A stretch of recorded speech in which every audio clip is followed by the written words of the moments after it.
১ জুলাই থেকে ১৫ আগস্ট বৈষম্য বিরোধী ছাত্র আন্দোলন চলাকালে সংঘটিত মানবাধিকার লঙ্ঘনের ঘটনার একটি স্বাধীন ও নিরপেক্ষ তদন্ত পরিচালনা করতে বাংলাদেশে এসেছে জাতিসংঘের ফ্যাক্ট ফাইন্ডিং দল। মঙ্গলবার সকালে পররাষ্ট্র উপদেষ্টার সাথে সাক্ষাৎ করতে মন্ত্রণালয়ে আসেন দলটির দুজন সদস্য। বৈঠক শেষে পররাষ্ট্র উপদেষ্টা জানান, ফ্যাক্ট ফাইন্ডিং দল এখনও শুরু করেননি কাজ। তাদের সব ধরনের সহযোগিতার জন্য প্রস্তুত বর্তমান সরকার।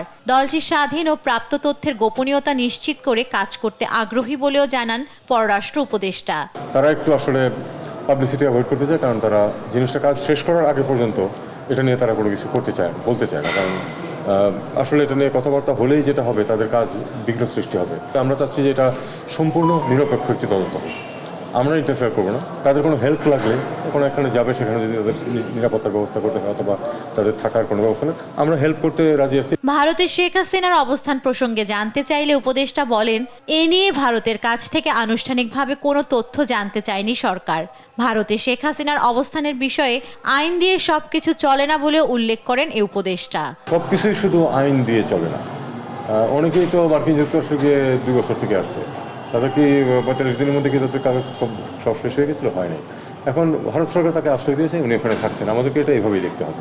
দেশ ছেড়ে পালিয়ে মঙ্গলবার পর্যন্ত শেখ হাসিনা 43 দিন যাবৎ অবস্থান করছেন ভারতে।